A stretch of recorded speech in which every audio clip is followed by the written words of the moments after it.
तो चलिए आज हम लोग देखते हैं समय स्थिति ग्राफ, टाइम पोजीशन ग्राफ। तो आप चित्र में देख सकते हैं कि एक रास्ता है और इस रास्ते पर एक कार है जो गति कर रही है। तो यदि हम लोग कार को ध्यान से देखें तो कभी यहाँ दिखाई देगी, कभी वहाँ दिखाई देगी, कभी कहीं और दिखाई देगी। कहने का तात्पर्य ये है कि जब भी कोई वस्तु गति करती है तो समय के साथ वस्तु की स्थिति हर समय बदलती रहती है। और यदि समय के साथ वस्तु की स्थिति बदल रही है तो प्रोसेस कहता है कि वस्तु के स्थिति और समय के बीच की समय और वस्तु के स्थिति के बीच में यदि ग्राफ खींचा जाए तो इस ग्राफ को ही समय स्थिति ग्राफ कहते हैं। हमने कहा कि when the graph is drawn in between time and position of a particle then the graph obtained is called time position graph। यानी किसी वस्तु के स्थिति और समय के बीच खींचे गए ग्राफ को ही समय स्थिति ग्राफ कहा जाता है। और जब भी समय स्थिति ग्राफ खींचते हैं तो हम लोग समय को x अक्ष पर मापते हैं, जबकि वस्तु के स्थिति को y अक्ष पर माना जाता है। यानी कहा जा सकता है कि when time position graph is drawn then time is taken on the x axis whereas position of the particle is taken on y axis। और यदि समय स्थिति ग्राफ की बात की जाए तो प्रोसेस कहता है कि जब भी समय स्थिति ग्राफ में रेखा की ढाल को निकालते हैं तो रेखा के ढाल से ही वस्तु का वेग प्राप्त होता है। यानी ये कहा जा सकता है कि in time position graph from the slope of the graph we obtain the velocity of the particle. यानी समय स्थिति ग्राफ में रेखा के ढाल से वस्तु का वेग प्राप्त होता है। समय स्थिति ग्राफ को हम लोग दो भागों में बांट करके अध्ययन करते हैं। पहला, जब यह सीधी रेखा के रूप में है और दूसरा जब यह वक्र रेखा के रूप में है। और यदि हम लोग समय स्थिति ग्राफ की बात करें, यदि समय स्थिति ग्राफ की बात की जाए तो ये कहा जा सकता है कि जब समय स्थिति ग्राफ सीधी रेखा के रूप में प्राप्त होता है तो उस स्थिति में वस्तु का तात्क्षणिक वेग उसके औसत वेग के मान के बराबर होता है। यानी वस्तु का वेग एक समान बोला जाता है। और जब वस्तु का वेग एक समान होगा तो इसके तात्क्षणिक वेग का मान इसके औसत वेग के मान के बराबर होगा। और यदि समय स्थिति ग्राफ वक्र रेखा के रूप में प्राप्त होता है तो उस स्थिति में वस्तु का वेग एक समान नहीं होता। और नहीं होने का तात्पर्य हुआ कि इसका औसत वेग कि इसका तात्क्षणिक वेग इसके औसत वेग के मान के बराबर भी नहीं होगा।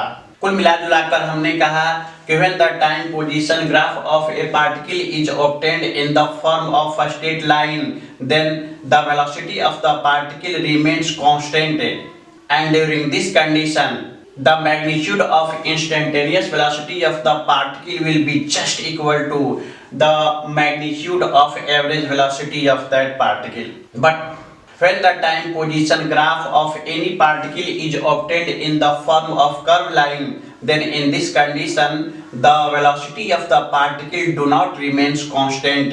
It means we can say that the magnitude of instantaneous velocity of the particle will be different from the average velocity of that particle।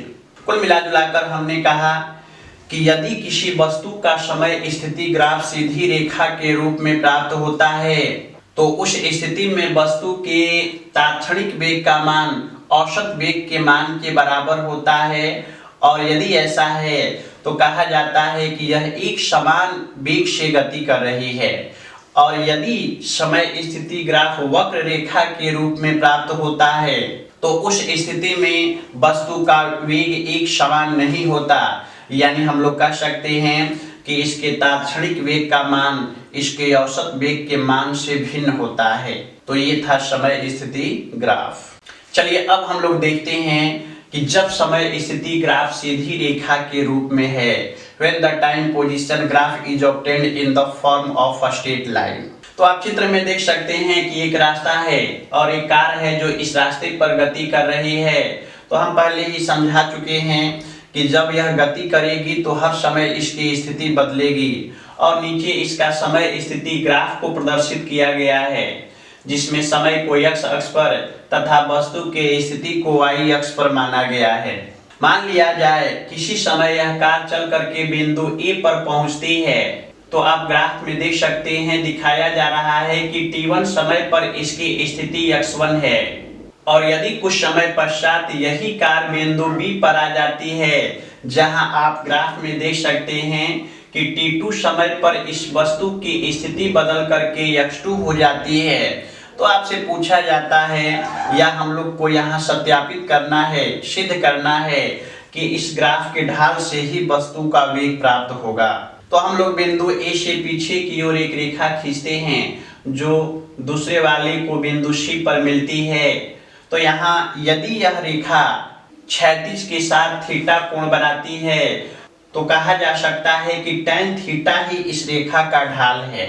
कुल मिला जुलाकर हमने कहा कि एक गतिमान वस्तु का समय स्थिति ग्राफ चित्र में प्रदर्शित किया गया है, जहां आप देख सकते हैं कि t1 समय पर वस्तु की स्थिति x1 है, जिसे ग्राफ पर बिंदु A के द्वारा प्रदर्शित किया गया है, जबकि t2 समय पर वस्तु की स्थिति x2 है, जिसे ग्राफ पर बिंदु B के द्वारा प्रदर्शित किया गया है। और पीछे की ओर बढ़ाने पर ये दोनों एक दूसरे से बिंदु C पर मिलते हैं। तो हम लोग कह सकते हैं कि त्रिभुज ABC में tan थीटा बराबर परपेंडिकुलर बाई बेस।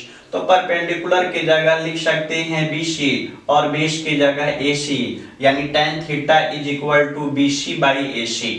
और यदि इस ग्राफ पर विचार किया जाए तो आप देख रहे हैं कि AC is equal to T2 minus T1, जबकि BC is equal to X2 minus X1। यानी यहाँ से स्पष्ट है AC is equal to T2 minus T1 और BC is equal to X2 minus X1। और यदि इन दोनों वैल्यू को उस इक्वेशन फर्स्ट में रख दिया जाए तो लिखा जा सकता है कि tan theta is equal to X2 minus X1 by T2 minus T1। मान लिया जाए इक्वेशन सेकेंड। अब यदि हम लोग वेलोसिटी की बात करें तो आप कह सकते हैं कि हम जानते हैं कि वस्तु का वेग v बराबर x2 minus x1 by T2 minus T1। इसको मान लेते हैं इक्वेशन थर्ड। तो यदि हम लोग इक्वेशन सेकेंड और थर्ड की तुलना करें तो वहां भी x2 minus x1 by T2 minus T1 जो बराबर है tan थीटा के, जबकि यहाँ x2 minus x1 by T2 minus T1 जो बराबर है वस्तु के वेग v के। तो भाई यदि समीकरण 2 और समीकरण 3 की तुलना की जाए तो नीचे लिखा जा सकता है कि tan theta is equal to v या v is equal to tan theta. और यहाँ से स्पष्ट हो गया कि रेखा की ढाल बराबर वस्तु का वेग। यानी ये क्लियर हो चुका है कि समय स्थिति ग्राफ में रेखा के ढाल से ही वस्तु का वेग प्राप्त होता है। इन time position graph from the slope of the straight line from the slope of the time position graph we obtain the velocity of the particle। तो ये था समय स्थिति ग्राफ, टाइम पोजीशन ग्राफ।